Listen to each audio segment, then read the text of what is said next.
Hey everybody, Roxanne and Len here. We are standing in front of Saint Sava Temple, Saint Sava Church here in Belgrade. We're across the street from the restaurant where we just stopped to have some pizza, really good pizza. Um, and Saint Sava Church here uh, is is built on the presumed gravesite of Saint Sava, who's a very revered saint here in Serbia, and he's the founder of the Serbian Orthodox Church. You can see it in the background here. I'm going to pan away from here and let you see. We're on the side. We're not at the front yet, but I'm going to let you see it from the side here.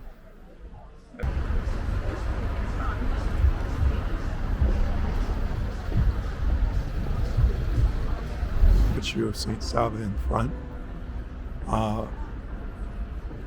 This church was built to replicate a church in Istanbul, Turkey.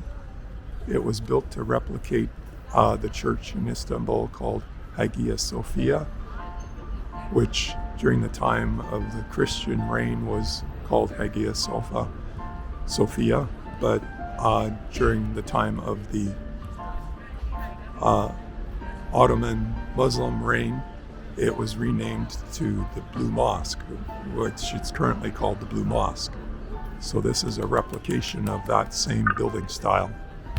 And it was also built, we're on the Vrakar Plateau right here, which is the site where it's believed that in 1595, the Ottomans burned Saint Sava's coffin and relics associated with him.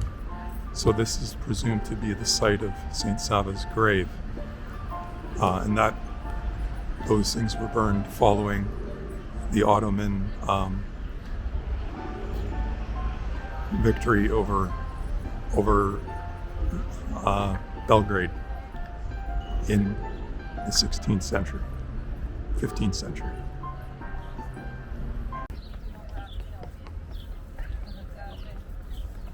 Okay, everybody, so here we are actually in front of Saint Sava Temple, Saint Sava Church, Saint Sava Cathedral. It was started to be built in 1935 and wasn't completed until 2004.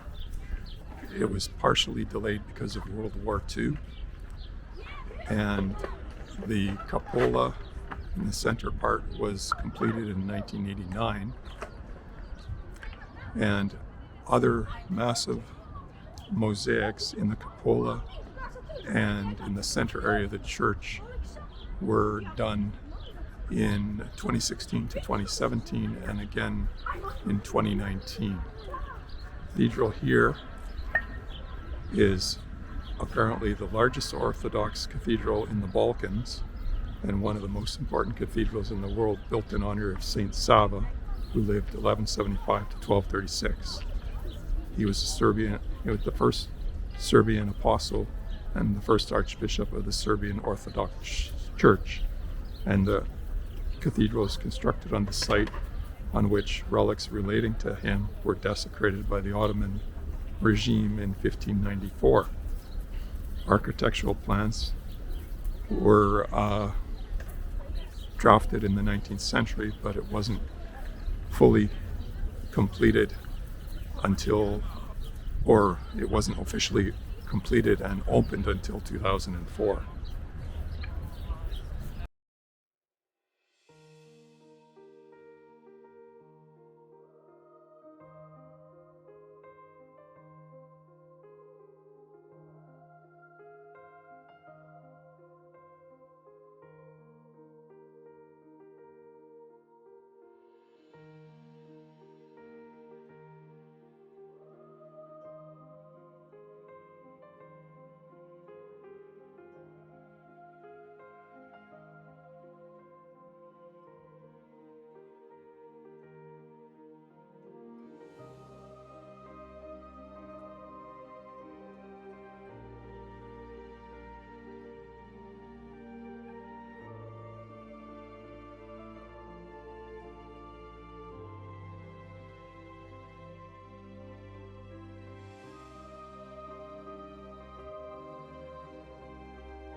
So we just got out of the cathedral, and I think for me, I walked in and I was just in awe. It was absolutely beautiful.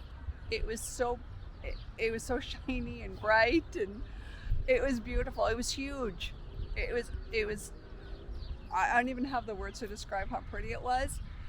For me, I think it was prettier than the Sofia in Istanbul, and I don't know if it was just the rules around the Sofia in Istanbul or what. It was. I found this to be quite awe-inspiring. It was just beautiful. Very, very, very nice. What do you think, Len? It was incredible. Overwhelming. I kind of expected to go in and see it normally with pews but it was just an open area with the tiling and the frescoes and the mosaics on the ceiling and on the floor. Yeah, And it was too much to take in. There wasn't a square foot of undecorated wall or ceiling or floor. Yeah. And I've never seen the inside of a building that artistically decorated. Yeah, it was beautiful. I don't know if there's gold in there, but there's at least gold color. There's a lot of gold. It's just, it's beautiful. I was overwhelmed trying to film it. I was thinking, like, I cannot get the image of this on the camera. It's like, it doesn't do justice. No. You have to come see it yourself. Yeah, it's you have to come see. Incredible. It's beautiful. And so, yeah, the square footage of all the mosaics, and I think it's 1,998 square feet on the floor and 1,250 on the ceiling. Yeah. It's just amazing. It was beautiful. Yeah. Well, now we are on to a museum. Which one, Len? We are going to go check out the Nikola Tesla Museum. Okay, so we'll catch you there.